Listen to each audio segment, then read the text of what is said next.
Hello and welcome. My name is Lisa Higgins. I'm a lymphedema therapist and medical intuitive. And welcome to my re-recording of the talk that I gave at the 2025 Lipoedema conference, which was held in Canberra. My talk is called Putting Conservative Care into Practice.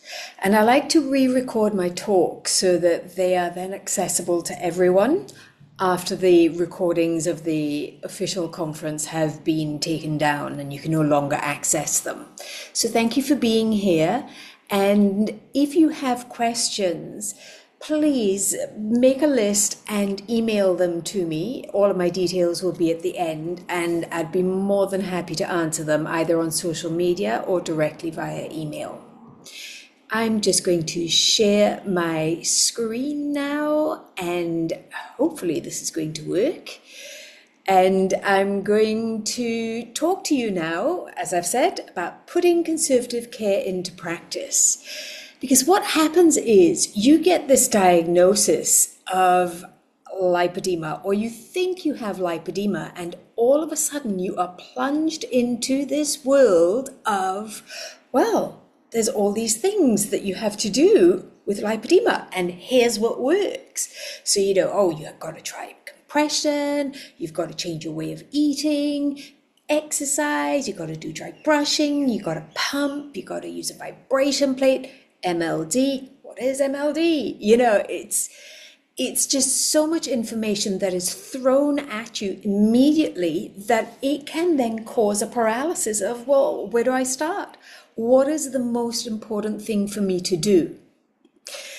And then you're told, oh, where to start? Well, find a therapist. You can see somebody like me, a remedial massage therapist who's going to do hands-on work, or you can see a physiotherapist or occupational therapist, and sometimes they do the physical work as well, but they will measure you up for fantastic garments and may do some exercise prescription as well.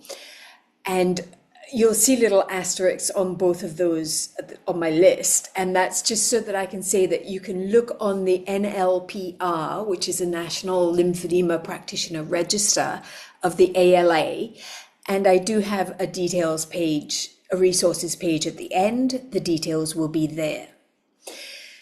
So then, you should see a nutritionist, obviously, because you need to change your way of eating, but which one? A psychologist or a counselor, an exercise physiologist, an endocrinologist, a naturopath who can do some functional testing for you, a vascular specialist, a podiatrist, a rheumatologist. And this list could go on. This is not the full list. But all of a sudden you're given all of these people and it's like, well, how am I going to, one, find people who know about lipedema within these jobs? Because just because I'm telling you to go see them doesn't mean the one that you find knows anything about lipedema, and you do want somebody who knows about it so that you're not dismissed. But it's also, all of this costs money, and you cannot afford to see all of these people, nor do you have enough time in your day to see all of these people. So it's like, well, again, paralysis of who do I start with? Well, you may need to just start at home. And even that can be really intimidating because, again, what do? And my recommendations are you do some self-MLD and dry brushing. And again, I have a little asterisk here. I have a link that I'm putting in the resources of my own video of how I show to do lymphatic drainage. It is part of the homework that I give to all of my clients, and I try to make it as simple as possible. And you can either use a brush or you can use your hands, but you can get more information by clicking on the link that I share at the end. I think pumps are an excellent option for using at home, as is a vibration plate, as is compression, rebounding. There are some lasers that you can use for home use. I'll talk about those a little bit more later on, and there is a link in my list of resources, as there is for red light. And then general exercise you can do at home, and basic nutrition you can also workout to do at home, as basic as cutting your carbs, eating real food. That is a good place to start. It doesn't need to be any more involved than that right at the beginning, because if you're trying to do it on your own, because for financial reasons or time reasons you can't see a nutritionist, then just keep it simple. Eat real food, cut out the processed stuff, minimize your carbs, and just take it from there. Now, with the compression, if you're not going to see a therapist to get fitted for compression, then by all means you can start with some off-the-shelf introductory type of compression. That could be something like Bioflex or CZ Salus. There are a few brands, even some sports compression like 2XU. Because I think starting gently and easing into wearing compression is going to be fabulous. And if you go and see a physiotherapist or an occupational therapist, they can set you up on your state compression scheme so that you can get your compression cheaper. I'll talk about compression later. I've gone off on a tangent already. I do that, sorry. So, how do you fit it all into your day? And the sad news is, you can't.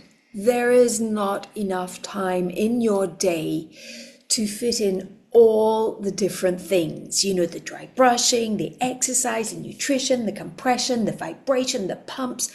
Who has all of that time available to them every day? And if you do, that is, what a gift. But it is impossible to fit it all in consistently. So you need to work out which tools you're going to use and when.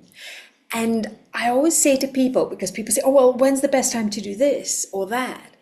The best time to use any of your tools is when you can fit it into your schedule. Don't wait for the perfect time, because if you're waiting for the perfect time, then, you get to the end of your day and you think, oh my gosh, I meant to do the pumping before I ate dinner, but I didn't have time, and I'll do it tomorrow. And then tomorrow comes and the same thing happens. And you know what? 6 weeks goes by and you haven't done your pumping because you haven't found the perfect time. There is no perfect time. Anytime you can fit it in, that is the time to do it. So here are some things to try. Self-MLD. Now, it can be intimidating if you haven't seen a therapist to know how to do that. And there are a million different videos on YouTube, and it's hard to know which ones are saying the right things. Some talk about the 6 important parts, and some talk about you do it this way, you start at your feet, and it's really confusing out there.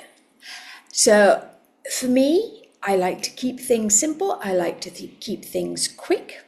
At a bare minimum, you're going to do 5 diaphragmatic breaths 5 times a day. And why I say that is because there has been research done by a Professor Neil Pillar, who was one of my lecturers, and he's done research that shows that 5 abdominal breaths 5 times a day helps to control lymphedema. Now that's because over 50% of your lymph nodes are in your abdomen, and most of us shallow breathe. And when we do that, we're just breathing to the top of our lungs and we're not activating our diaphragms.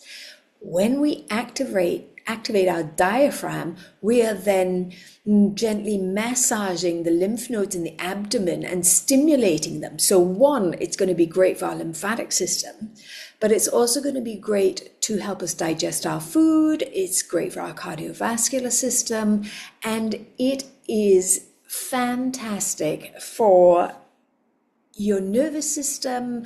All of your systems benefit. There is no downside to breathing deeply. The other thing you can do is, if you have a little bit more time, is that you open up the main lymph nodes, which are at the base of your neck, under your armpits, The deep breathing opens up those abdominal ones, and then the lymph nodes at the top of your thighs, at the top of your legs underneath your panty line. I show you how to do this in the video that I have the link to at the end. And then you can also dry brush or use your hands. If you've got delicate skin, you're not going to be wanting to use a brush. You're just going to use your hands, and the pressure is very gentle. So you shouldn't be causing yourself any pain. You shouldn't be causing any reddening to the skin. Now, you don't need any special tools. You can go to the chemist and buy a $10 or $15 dry brush. You don't need to be investing a lot of money in these tools. And you just need to do your dry brushing or your manual drainage once a day. And if you haven't got the time to do that, then you can adjust your schedule and you can do it while you're in the shower. So while you're soaping, you can follow the directions of, you open up your nodes and you use the soap like how you would if you were doing your lymphatic drainage, your self-drainage to yourself. And if you forgot to do that while you're in the shower, then, and remember once you get out and think, darn it, I've forgotten again, well, dry your body using the direction of flow of lymph, and you can bring it in at that stage.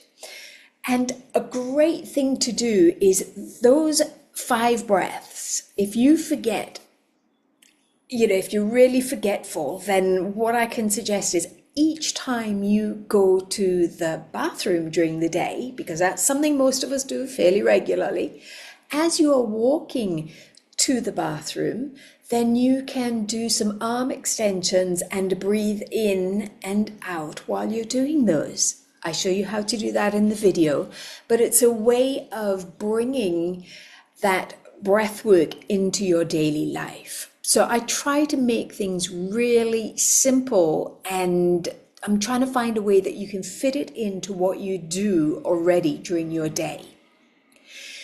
So I'm going to move now into some of the more structured things that you can try.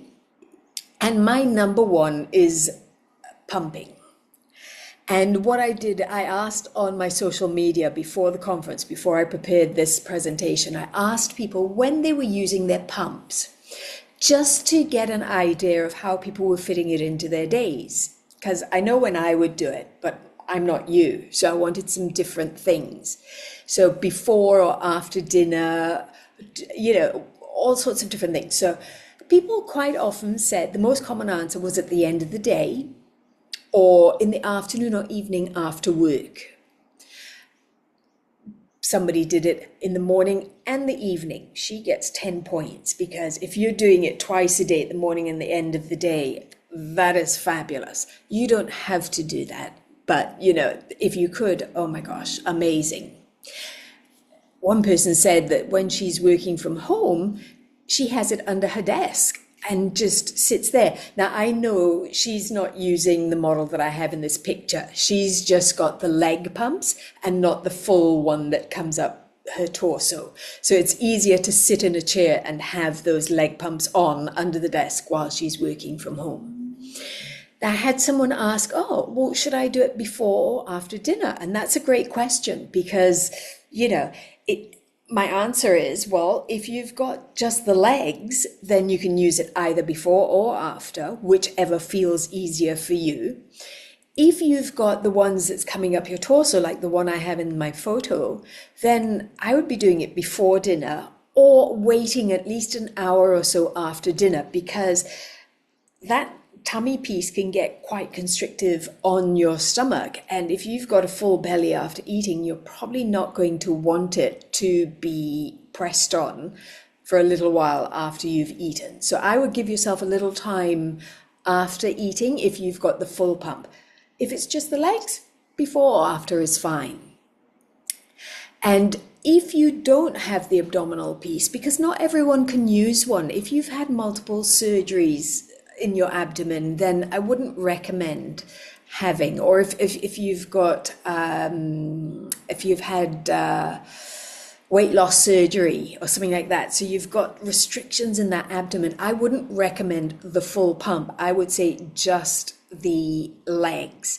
And in that case, what I would say is actually, I'm going to backtrack. Always, before you pump, it is vital that you open up your lymph nodes so that fluid that you're moving has somewhere to go. It is really important. People sometimes say, oh, I can't pump because then my stomach feels really full. And I say, well, are you opening up your lymph nodes? Are you doing your 5 deep breaths multiple times? Are you taking deep breaths while you are pumping? Because it's really important that you clear those nodes while you are pumping. Oh, no, I'm not doing that. Well, try that. And it makes the world of difference. So if you are pumping, it is essential that you open your lymph nodes before and even during, while you are pumping. It is really important to remember to do that. It's not a step that you can skip in the process. The other question was, will a hot shower undo the benefits? And where this is coming from is because there's some research that says you shouldn't be doing hot things if you have lymphatic issues. But I have to say that if you have a hot shower and that's part of your routine of calming your body down and getting yourself ready for bed and signaling to your body that it's the end of the day, it's time to just zone out, then I would say that far outweighs anything else that's going on. But also, if you have a hot shower and find that you swell, then perhaps it's not the best thing. Perhaps a moderately warm shower rather than a really hot shower. But I personally don't think that having a hot shower after will do any of the benefits. I think it'll enhance the relaxation that's come about from using the pump. So find a time that works for you, and just, if you can't do it every day, that's fine. But aim for doing it multiple times a week, and so that it becomes part of your process. It's great to do if you've had a heavy exercise session, or you've been for a long walk, or if it has been a very hot day. Pumping is going to help relieve that little bit of extra fluid that you've got collecting in your body. Next, we move on to vibration plates. And again, I asked my readership on my socials when they used it. And what I have to say is, with the vibration plates, I think this might be the best thing to try if you are time poor, because the recommendation is low and slow. So the research that's been done, again by Professor Pillar, who taught me, is that 2 to 3 minutes on the lowest setting is all you need to stimulate your lymphatic system. So you don't need to do a lot. And I see people saying, oh, I stand on there for an hour on the highest speed. And, I think that's great if you're trying to build muscle. But for your lymphatic system, and by extension for lipedema, that's not necessarily the best thing. For your lymphatic system, more is not always better. So, 10 to 15 minutes is more than enough, but on a low setting. And so here were some of the answers that I got. I do it in the morning before my workout and before food. I do it in the evening, and I either stand or sit, because you can sit and just have your legs on it, or you can stand on it and use it as a bit of exercise. I do it at work, and I sit and do it. I do it in the evening while watching TV, in the morning and the evening, sitting and standing. Standing, laying on the floor with my legs on it. Morning and evening for 10 to 15 minutes, up to 3 times a day, standing. And that's the nice thing, is that because it's something you can use for a short period of time, you can do it multiple times during the day. A word of caution here: if you have knee issues or back issues, or I believe also things like pacemakers, you need to get permission from your treating physician to use a vibration plate. So be sensible here. Not everything can be used by everybody. So seek a medical opinion if you have a complicated medical history. And that's the same with any of these things. You know, it's always good to just get a little clarity from your attending physicians. Now, compression, that old chestnut. Ease into compression. So if you've decided that you're going to get some sports compression, and that can be as simple as some sports compression from Aldi or Big W or 2XU or Lululemon, any of those things, I would suggest starting with an hour or two and see how you feel. If you find that you're starting to get a bit irritated, then take it off and try again the next day and just build up to wearing it for a longer period of time. You don't need to go from 0 to all day in one hit. It's very important to take it slow. And you may find that you start with sports compression and then you graduate into something like BioFlex, which are lymph stimulating compression. They're not medically graded, but they're a good place to start because they just get the lymph moving and they're getting you easing into compression. Then you can move into something like the CZ Salus, and apologies, I have no idea how that is pronounced, but you know, I do my best. Now the CZ Salus is lymph stimulated but also medically graded. So it's a step up from the BioFlex. And then you can try some class 1 compression and moving on to class 2 that you can get from a range of different shops online, and you can just get off the shelf and try with that. You can then move on if you go and see a physiotherapist or an occupational therapist or even a massage therapist like myself. We can set you up with custom-made compression. But I have to say, not everybody needs to go into custom-made. If you have an unusual shape, then absolutely custom-made compression is the way to go. If you are a normal shape, then a lot of the off-the-shelf compression comes in a very wide range of sizes, and you're more than likely to find what you need. Now, what you're aiming for is putting them on first thing in the morning and keeping them on till the evening.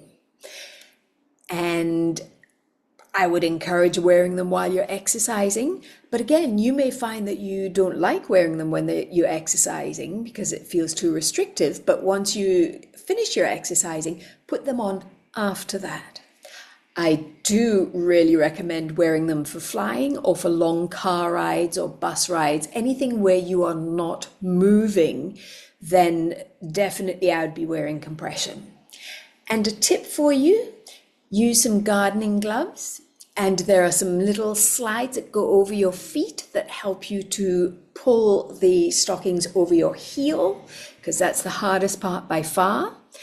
And one of my favorite tips is, if it is hot and sweaty in summer, then you can pop your compression into a little plastic bag and throw into the fridge while you are in the shower. And then when you get out of the shower, you pull it out and you've got cold compression. And the other thing that you can do is to have a little spray bottle filled with water, and you can spray your compression. And bonus points, if you have a fan, then when you put the fan onto the slightly damp compression, it feels like an air condition just on your legs. And a little bit of water isn't going to hurt your compression. There's nothing else in it, and it does cool you down quite nicely. Caveat here is, if you are preparing for surgery, that is a whole other ball game, and you need to be guided by your surgeon's office and your MLD therapist, because they are going to tell you the type of compression that they need you to be in order for you to get the best result from your surgery.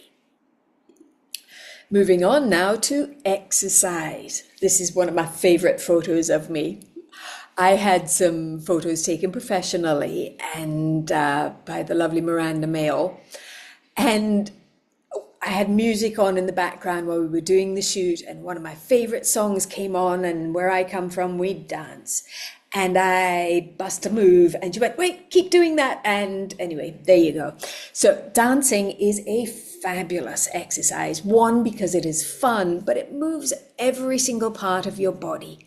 Exercise does not need to be structured or formal or taken seriously. The more fun you have, the better. And I have people saying, oh, I try to run and I find it so hard. And I always say, well, do you enjoy running? I hate it. And I think, well, why do it?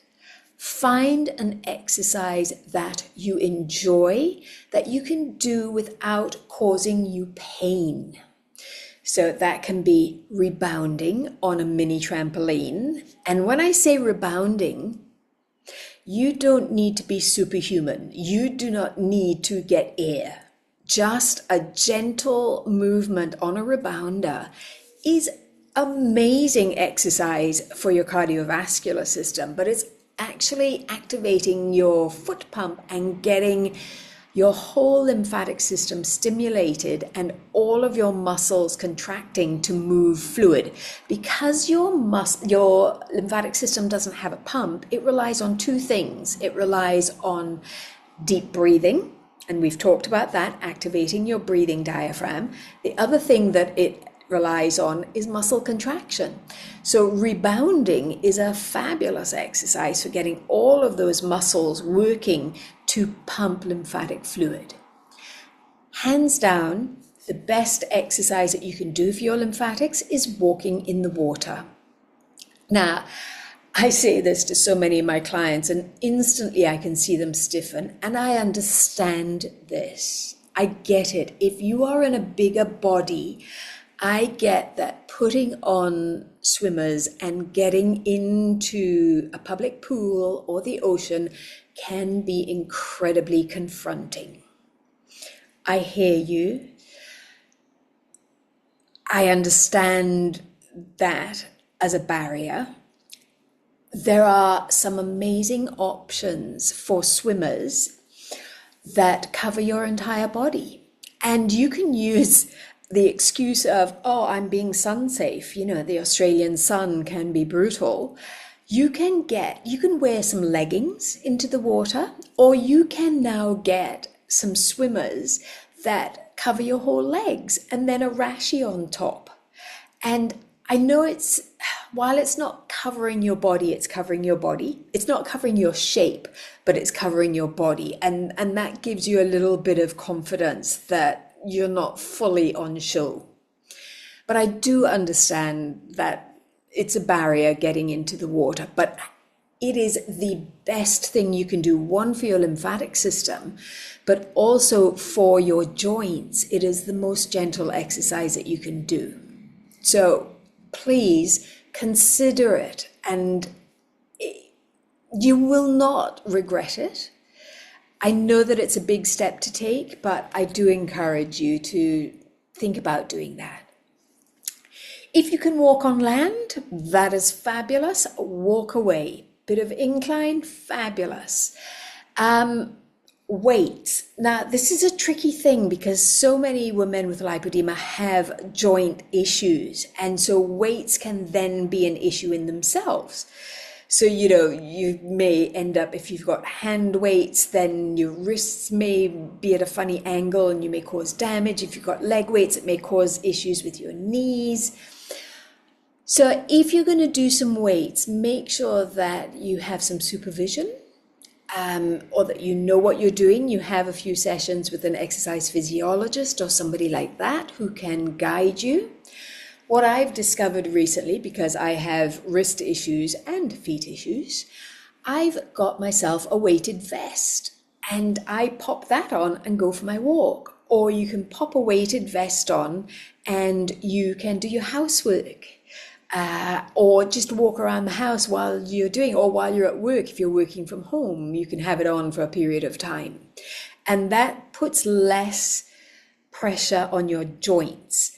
And you may be saying, hey, I weigh enough as it is, I don't need more weights. But we need to be doing weight-bearing exercises, even if you are heavier than you'd like to be. So a weighted vest, you can get them where you can pull weights in and out. So you can start with 1 kilo as an extra weight and build up. And what happens is, as you build up, you've got that weight evenly distributed around your torso. So, and of course, my last one is dancing. Talked about that first. It's just a fun way to exercise. So, other home use equipment that I recommend is low level laser. Now, I've got a powerful one in my clinic, and that one, much as I think it's the best one around, it's very expensive. So you're not going to have that for home use.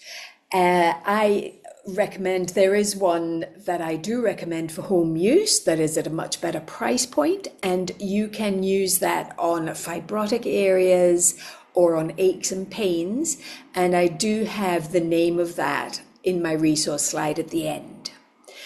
Another thing, this is a picture of my red light machine, and these are getting more and more popular, and there is a lot of science behind them as to why they help to reduce inflammation and pain. This one I bought actually for lymphedema to use in my clinic, but I'm finding that my clients find it fabulous on joint pain. So there are a lot of red lights around. And again, I have put a link to the one that I use in the clinic in my resource page. Cupping is another thing that I use that you can use at home. And then there's a little picture of a silicone cup here. They are hands down the cheapest thing that you're going to find to help your lymphatic system at home. You just need a little bit of oil or cream and a silicone suction cup, and it really helps to break down fibrosis in a non-painful way. And lymph taping is another thing that you can do at home. You do need to be guided on how to use it by a therapist, but it's a very easy thing that you can apply yourself once you know how. And again, all 4 of these things I have in the resource slide at the end. Another thing that I talk to all of my clients about all of the time, it's like a broken record: drink more water. Just water. You can have some sparkling water, but you don't need a fancy bottled water. Just water. Caffeinated drinks do not count towards your water intake for each caffeinated drink, and that can be a coffee or a black tea, and some green teas are caffeinated as well. That's things like all the power energy drinks. Each of those dehydrates your body. So if you are going to be having a caffeinated drink, and hey, I'm not anti-caffeinated drinks as such, for each one that you have, you need to drink a glass of water to bring you back to the 0 point so that you're not going into dehydration. Herbal teas count towards your water intake. Juices do not. They don't dehydrate you, but they don't hydrate you in the same way as water does. And if you find that you don't absorb water well, you can add a tiny pinch of salt. And again, if you've got hypertension or somewhere where you've been told not to have salt, then do not add a pinch of salt. Be sensible here. Or a squeeze of lemon, and that helps you to absorb it a bit more.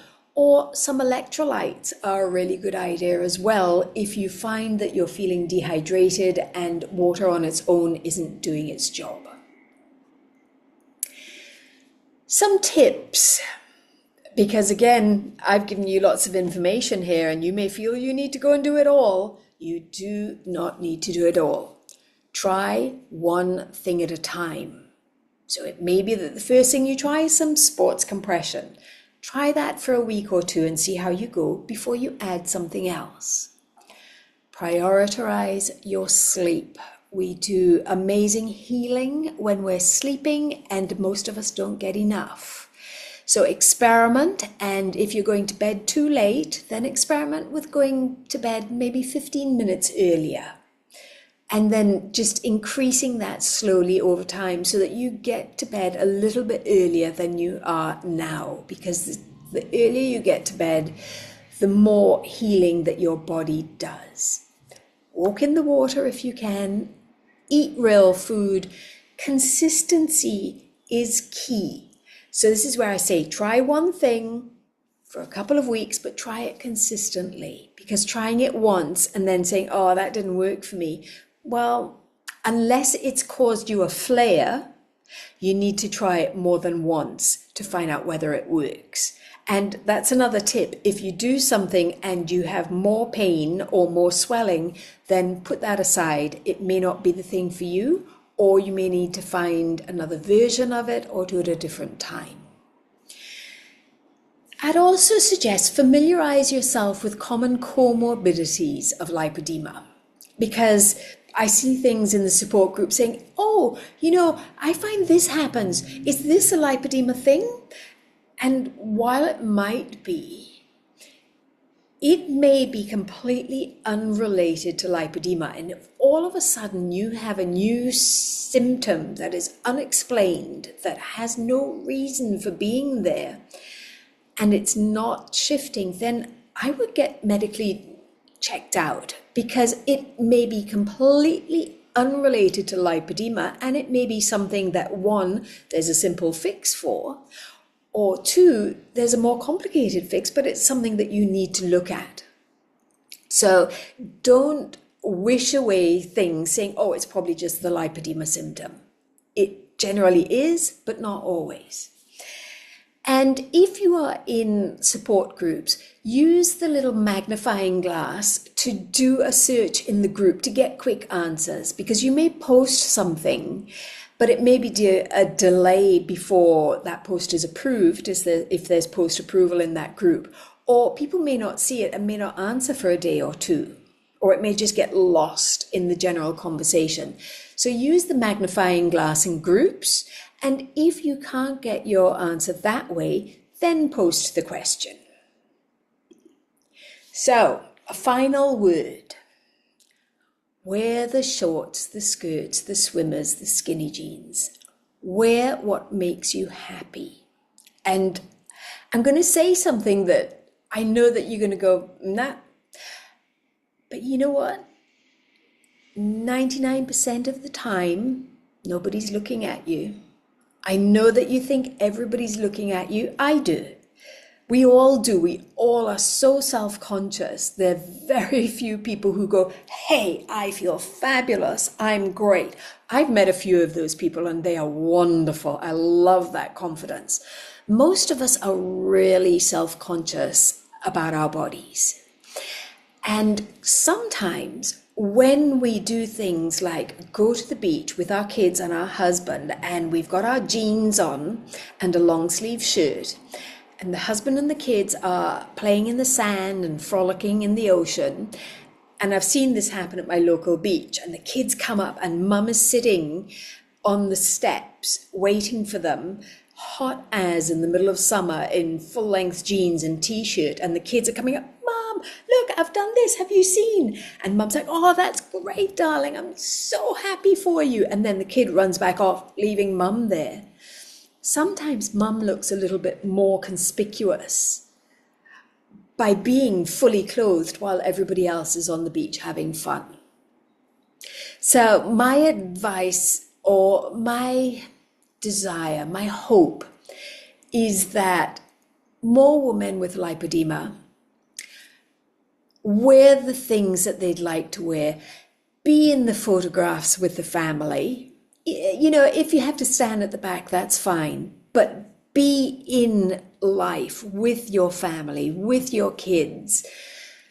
Have fun, and to hell with what other people think. They're always going to be the jerks who are going to say something, but rest assured they are deeply unhappy in their life, and they're going to say stuff to all manner of people. And I'm sorry if you've had that experience where people have come up and said horrible things. That is not right. But I hope that it doesn't stop you from embracing your life as much as you can. That's a heavy one, but I think it's an important one to say. So here is my list of resources. Up the top, we have the NLPR, which is a list of accredited practitioners who have training in lymphatic and lymphedema issues. And most of them will have a knowledge of lipedema and will be aware of how to treat it. The occupational therapists and physiotherapists can set you up on your national compression garment schemes. Remedial massage therapists cannot set you up on that. These schemes vary according to what state you are in and give you reduced prices on compression. In some instances free, depending on where you are, and there are different criteria. So I would suggest that you can look online to find out about that. The laser that I mentioned that I recommend for home use is the HandiCure laser, sold through Pulse Laser Relief. The link is there. The red light machine that I use, I have bought through Lifespan Dynamics. My self-MLD brushing video is on my website if you go onto the lymphedema page. And I'd recommend there's a Vibration for Fat Disorders Facebook group if you wanted to learn more about vibration plates and how to use them. That is a very good resource.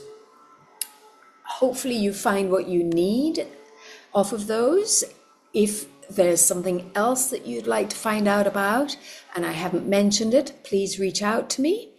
And you can reach out to me. Here are my details. And if you wanted, you can either work with me. I work in person, and I can also do an online consultation. I have a course that I've run a couple of times this year, Navigating Lipoedema with Confidence. I have the recordings available on my website that you can download all of the 4 classes and a bonus class on nutrition. And there are some other bonus classes that I've added in as well, and all sorts of resources. So if you wanted more resources, then this course is the way to do it. And I will run the course again in 2026. I have not come up with the days, the timings for that as yet, but I will put that up on my website once I have worked through those timings for you. It has been an absolute pleasure spending this time with you. Please reach out if you need more information. I have a lot of free information on my website. Loads of videos, lots of blog posts, and various talks that I've given, all the talks that I've given on prior lymphedema or lipedema conferences. They're all available on my website. And I share a lot on the socials as well. So I do hope you found this useful, and I look forward to seeing you again in the future. Thanks for joining me.